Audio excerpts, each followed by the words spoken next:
So I figured something out that I thought I'd tell you about. This took me like 30 years to figure out, and I figured it out on this tour. So there's this old idea, that you have to rescue your father from the belly of the whale, right? From some monster that's deep in the abyss. You see that in Pinocchio, for example, but it's a very common idea. And I figured out why that is, I think. So imagine that we already know from a clinical perspective that, if you set out a path towards a goal, which you want to do because you need a goal and you need a path, because that provides you with positive emotion, right? So you set up something as valuable, so that implies a hierarchy. You set up something as valuable. You decide that you're going to do that instead of other things, so that's kind of a sacrifice, because you're sacrificing everything else to pursue that. And then you experience a fair bit of positive emotion and meaning as you watch yourself move towards the goal. And so the implication of that is the better the goal, the more full and rich your experience is going to be when you pursue it. So that's one of the reasons that's one of the reasons for developing a vision and for fleshing yourself out philosophically, because you want to aim at the highest goal that you can manage.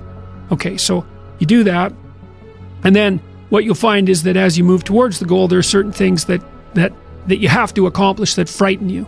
Maybe you have to learn to be a better speaker, a better writer, a better thinker, or you have to be better to people around you, or you have to learn some new skills and you're afraid of that. Whatever, because it's going to stretch you if you pursue a goal, and so that'll put you up against challenges.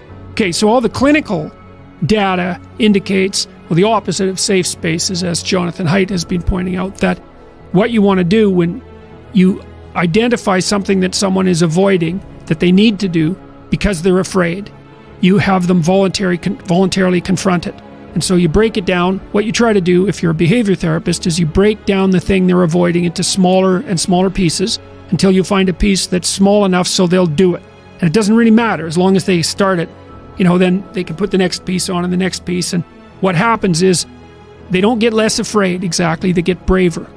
They get it's like there's more of them. And here's why. So imagine you do something new, and that's informative, right? There's information in the action, and then you can incorporate that information and turn it into a skill and turn it into a transformation of your perceptions. So there's more to you because you've tried something new. So that's one thing. The second thing is, and there's good biological evidence for this now, that if you put yourself in a new situation, then new genes code for new proteins and build new neural structures and new nervous system structures. Same thing happens to some degree when you work out, right? Because your muscles are responding to the load, but your nervous system does that too. So you imagine that there's a lot of potential you locked in your genetic code.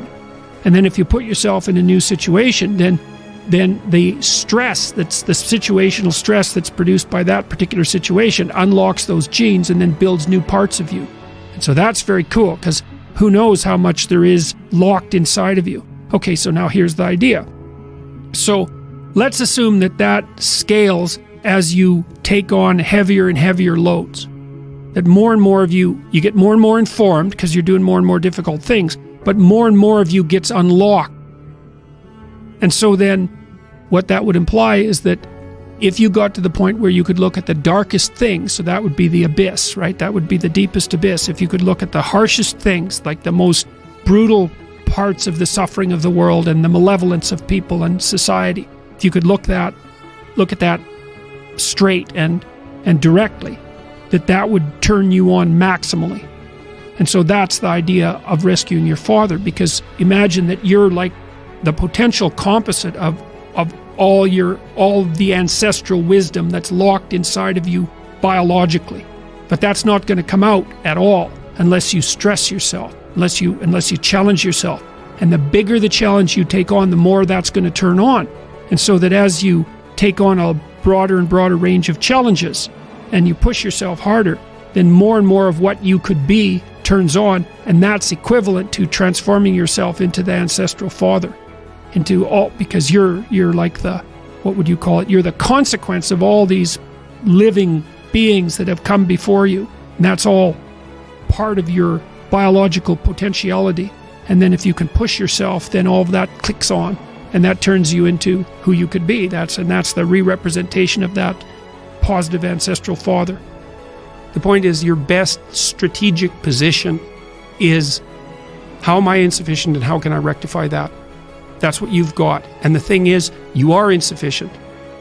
And you could rectify it. Both of those are within your grasp. If you aim low enough.